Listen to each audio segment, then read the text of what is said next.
sujeta por la ley al marido mientras es vivo. Pero si su marido muere, ella queda libre de esa ley del marido. Así que el versículo 3 dice lo siguiente: así que si en vida del marido quiere a otro varón, será llamada adúltera. Entonces, si la mujer casada a otro varón está vivo, a ella comete adulterio. Pero si su marido muere, es libre de esa ley, de tal manera que si se uniere a otro marido, no será adúltero, puesto que todo el derecho de votar no comete ningún pecado, porque ya su marido está muerto. Luego viene la comparación. El versículo 4 dice: así también vosotros, hermanos míos, habéis muerto a la ley mediante el cuerpo de Cristo, para que seáis de otro, el que resucitó de los muertos, a fin de que llevemos fruto para Dios. Dice a los judíos que pensaban que estaban guardando la ley, ¿verdad? Entonces le dice: así también vosotros habéis muerto a la ley, es decir, al antiguo marido que era la ley de Moisés. Ellos habían muerto, ¿verdad?, mediante el cuerpo de Cristo. Vemos pues, Cristo clavó la ley en la cruz del Calvario, anulando el acta de los decretos que había contra nosotros, dice Colosenses 2:14, quitándola de en medio, clavándola en la cruz, mediante el cuerpo de Cristo, para que seáis de otro, todos los muertos, a fin de que llevemos frutos. Los judíos que se habían bautizado, ellos ya no estaban sujetos al antiguo, que es la ley de Moisés. Cristo la clavó en la cruz del Calvario, cuerpo en el madero, y es para que fueran otros, fueran en pacto, es decir, con el que resucitó de los muertos, a fin de que llevemos frutos para Dios. Porque mientras estábamos en la carne, las pasiones pecaminosas que eran por la ley, que mientras estábamos en la carne, las pasiones pecaminosas que eran por la ley, obraban en nuestro dando fruto a la muerte. Veamos entonces que daba la ley, obraban, ¿verdad? Miembro, malas acciones, está llevando fruto para muerte. Pero ahora estamos libres de la ley por haber muerto para aquella en que estábamos sujetos, de modo que sirvamos bajo el régimen del Espíritu, no bajo el régimen viejo de la letra. Dice, ahora estamos nosotros, dice, libres de la ley para haber muerto para aquella en que estábamos sujetos, de modo que sirvamos bajo el régimen nuevo del Espíritu. El régimen del Espíritu es la ley de la gracia, es la ley del Evangelio, no bajo el régimen viejo de la letra, es la ley de Moisés. ¿Qué pues diremos? El versículo 7. ¿Qué pues diremos? ¿Que la ley es pecado? De manera, yo no conocí el pecado sino por la ley, poco conociera la codicia. La ley no dijera, no codiciarás. Es decir, la ley no es pecado. De manera, ella tiene el criterio de señalar el pecado. Por eso el apóstol Pablo dice, ¿verdad? Dice, yo no conocí el pecado, la ley, que tampoco conociera la codicia si la ley no dijera, no codiciarás. En medio de la ley, miento del pecado. Versículo 8 dice de la siguiente manera: mas el pecado, tomando ocasión por el mandamiento, produjo en mí toda codicia, porque sin la ley el pecado está muerto. Entonces, si no hay ley, el pecado está muerto. Está la ley, entonces esta señala el pecado. Y el pecado toma ocasión en medio del mandamiento para engañar al hombre. Dice el versículo 9: Dios en la ley vivía en un mandamiento, el pecado revivió y yo morí. Cuando vivió Saulo de Tarso sin ley, dice, yo sin la ley vivía en un tiempo, pero venido el mandamiento, el pecado revivió y yo morí. Es decir, él vivió sin la ley cuando era niño, que los niños no están sujetos a la ley. Judíos por general, ya a los 13 años, ya ellos estaban estables para cumplir la ley, ya presentaban su juicio pecados. Durante su infancia, ellos no estaban sujetos a la ley porque no eran responsables. Entonces dice que él vivió la ley pero venido el mandamiento, el pecado revivió, yo morí. Yo dio cuenta que pecaba, ¿verdad? La ley lo señalaba como pecador y no se. Y hallé que el mismo mandamiento que era para vida, a mí me resultó para muerte.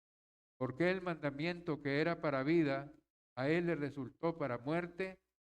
Porque el pecado, tomando ocasión por el mandamiento, él me mató. Veamos pues que el pecado toma ocasión por el mandamiento. ¿Qué pasó, verdad, a Eva? Dios le dio a Adán y a Eva, ¿verdad? Todo árbol, todo fruto, de todo fruto, todo árbol que hay en el huerto, puedes comer, menos de uno. El árbol de la ciencia del bien y del mal, porque el día que comieres, ciertamente morirás. Veamos que Satanás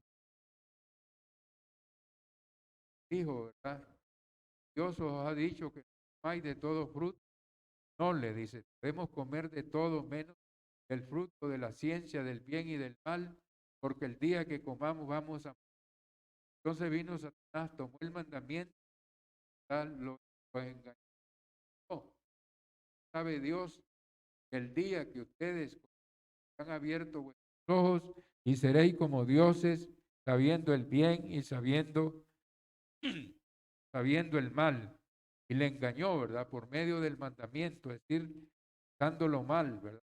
Satanás, torciéndolo. Entonces vino, dice, ayer que el mismo mandamiento que era para vida, a mí resultó para muerte. El pecado, tomando ocasión por el mandamiento, me engañó y él me mató.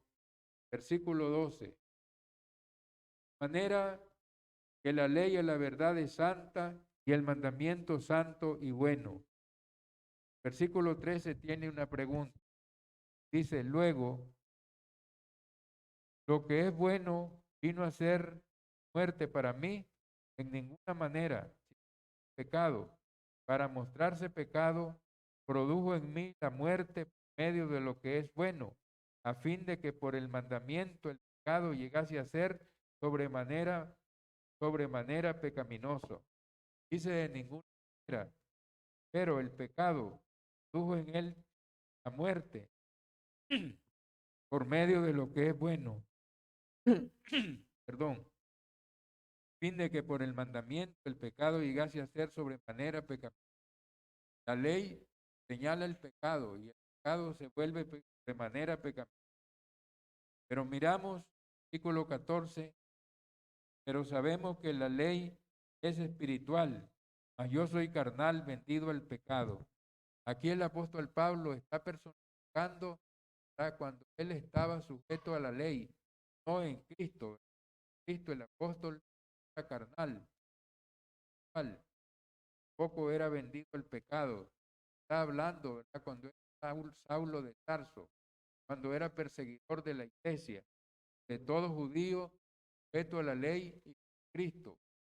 Entonces dice que sabemos que la ley es espiritual, mas yo soy carnal al pecado, porque lo que hago no lo entiendo, pues no hago lo que quiero, sino que lo que aborrezco, eso hago. Veamos entonces que el hombre que está sujeto a la ley, que está sin Cristo, él aunque tiene con que es bueno, pero no lo puede hacer porque no tiene el Espíritu Santo, que no tiene capacidad para actuar haciendo la voluntad de Dios agradable y perfecta. ¿Qué pasa a los hombres religiosos de Cristo, ¿verdad? Que saben lo que es bueno, pero no lo pueden hacer? porque lo que hago no lo entiendo. No hago lo que quiero. Si ofrezco, eso hago. Lo que no quiero, lo hago. Apruebo que la ley es buena. Entonces, él aborrece, ¿verdad?, lo malo, pero lo hace. ¿Por qué? Porque la verdad tiene la fuerza para quitar el pecado, pero sí aprueba que la ley es buena, que la ley no tenía la capacidad para regenerar al hombre, para cambiarlo, para darle la nueva vida. Ya la tiene por medio del Espíritu Santo que nos cambia, da la capacidad para poder vencer el pecado. El pecado no se enseñorea de nosotros. Estamos bajo la ley, no que estamos bajo la gracia. Versículo 17. De manera que ya no soy yo quien hace aquello, sino el pecado que mora en mí. Veamos pues que el pecado se enseñorea del hombre que está sin, lleva cautivo, ¿verdad?, a la ley del pecado y de la muerte, ¿verdad?, y el poder ser la fuerza maligna del hombre a lo malo. Y yo sé que en mí, esto es en mi carne, no mora el bien, porque el querer el bien está en mí, pero no hacerlo. Tiene la voluntad, el hombre se sujeto a la ley de hacer bueno, pero no tiene la capacidad de realizarlo, porque no mora el Espíritu Santo, mora el pecado, es decir, está sujeto al pecado, porque no hago el bien que quiero, sino el mal que quiero, eso hago. Si hago lo que no quiero, ya no lo hago yo, sino el pecado que mora en mí. Veamos pues que la persona sin llega un momento que toma el control de su vida es el pecado y entonces lo domina, lleva, ¿verdad?, a hacer lo que no quiere. Si hago lo que no quiero, ya no lo hago yo, sino el pecado que mora en mí. Versículo 21. Así que, queriendo yo hacer el bien, hallo esta ley, el mal está en mí, porque según el hombre interior me deleito en la ley de Dios, es decir, tío, ¿verdad? Interior, él se deleitaba en la ley de Dios, pero no podía vivir de acuerdo a la ley por causa que no tenía la capacidad de no pecar, no que pecaba. Pero veo otra ley que está en mis miembros, es la contra la ley de mi mente y que me lleva cautivo a la ley del pecado, está en mis miembros. Y el versículo 24 hay una exclamación, ¿verdad?, que dice, miserable de mí, ¿quién me librará de este cuerpo de muerte? Y la respuesta está en el versículo. Dice, gracias a Dios por Jesucristo, Señor nuestro. Así que yo mismo, la mente sirvo a la ley de Dios, mas con la carne a la ley del pecado. Veamos entonces que la respuesta es para el pecado, es por medio de Jesucristo, porque el hombre que está sin Dios dice que sirve a la ley de Dios, pero con la carne, miembro, está sirve a la ley del pecado. Nosotros debemos dar gracias a Dios que hemos sido libertados del pecado, ¿verdad? Como leímos, ¿verdad? En, en Romanos 6, capítulo 17. Pero gracias a Dios que aunque eras esclavos del pecado, habéis obedecido de corazón aquella forma de doctrina a la cual fuisteis entregados y libertados del pecado, veniste a ser siervos de la justicia.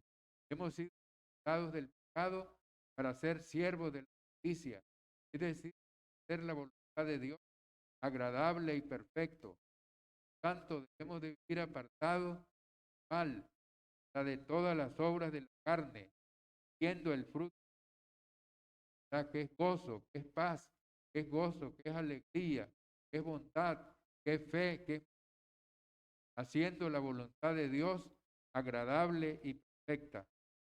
Terminado el capítulo 7, usted tiene una pregunta, puede hacerla o un comentario.